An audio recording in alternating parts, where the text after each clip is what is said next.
Assalamualaikum warahmatullahi wabarakatuh. Salam sejahtera untuk kita semua. Apa kabar teman-temanku? Mudah-mudahan semua kondisi sehat. Oke ya teman-temanku ya. Hari ini kita sedang berada di lahan melon teman-temanku. Ini adalah milik teman kita, petani melon. Yang lahannya ini teman-teman adalah di pinggiran Bandara Internasional Kuala Namu, Deli Serdang, Sumatera Utara. Oke ya teman-temanku ya. Hari ini kebetulan teman kita sedang panen melon, jadi kita diundang kemari. Sekaligus kita ingin belajar dari beliau tentang bagaimana cara berbudidaya melon.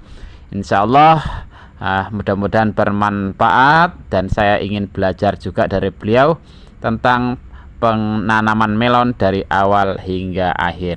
Oke ya, tanpa berlama-lama kita akan wawancara dengan beliau.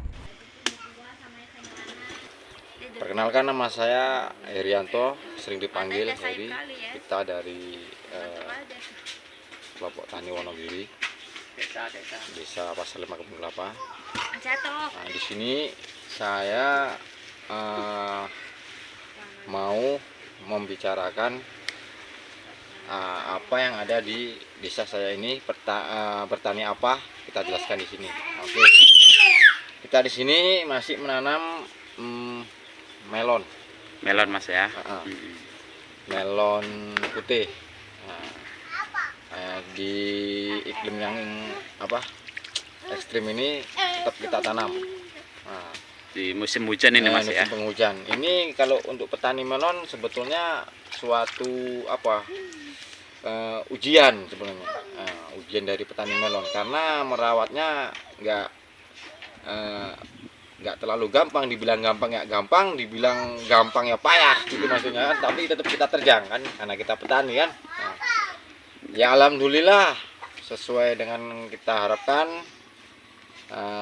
Hari ini tadi kutipan yang kedua melon kita, dan satu bungkusnya bisa mengeluarkan buah nomor satunya, SP-nya 800 kg. Buah supernya Mas ya. Buah supernya, buah nomor satu lah. Dan BS-nya lebih kurang 400 kg lah itu dari yang kutipan pertama semalam itu. Dan gibonya cuma 200 kilo. Dari bibit satu bungkus Mas ya. Dari satu bungkus itu kisaran isi benih sekitar 600 pohon. Itulah lebih kurang 600 pohon. 600 biji benih.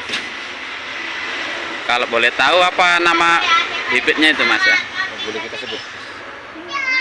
Kalau benihnya dari kapal terbang itu. Amanda. Oh, namanya Amanda ya. Kalau untuk ketahanan virusnya Mas, ya kita akui. Karena di belakang ini kita tanam, sekeliling kita itu tanaman-tanaman yang sangat mengganggu. Tapi kita terjang. Tahan dia virusnya. Sebelahnya emangnya tanaman apa aja Mas kalau boleh tahu? Di situ ada mentimun, ada kacang panjang, ada kacang panjang ya, kita dan lihat ada tadi ya. pun cabai tua. Itu faktor utama penghambat sebetulnya. Kalau memang benihnya nggak tahan virus, ya sudah kita pastikan gagal panen. Tapi untuk Amanda, alhamdulillah masih bisa kita panen di usia 60 hari. Kalau kendala di musim hujan ini kira-kira apa aja Mas? Banyak Mas kalau di musim hujan ini. Yang pertama itu kan tanah kita itu lembab. Nah, jadi faktor itu pasti naik. Satu itu. Yang kedua masalah bercak daun. Bercak itu daun sangat ya. sensitif. Sangat sensitif kalau bercak daun. Sama busuk batang. Busuk batang itu kalau musim hujan itu rentan, itu pasti sering kena itu. Kalau udah busuk batang, kemana larinya? Ke atas. Daun pun jadi layu, buah pun nggak akan menyerat. Itulah resiko kita musim hujan. Makanya kita harus antisipasi semua yang harus kita lakukan. Obat apa yang harus kita bikin, karena kita merawatnya bukan dari atas saja, bukan dari daun aja. Dari tanah pun kita mainkan, dari batang kita jaga. Di situ nanti kita menghasilkan buah yang maksimal. Ya. Nah, di musim penghujan seperti ini. Tapi kalau di musim kemarau panas, itu nggak pala kali kita terlalu ekstra kali. Oh, malah justru bagusan di musim panas Mas ya. Iya, itu mending kita ngasih air sendiri pakai mesin daripada curah hujan cukup berlebihan. Itu sangat berbahaya.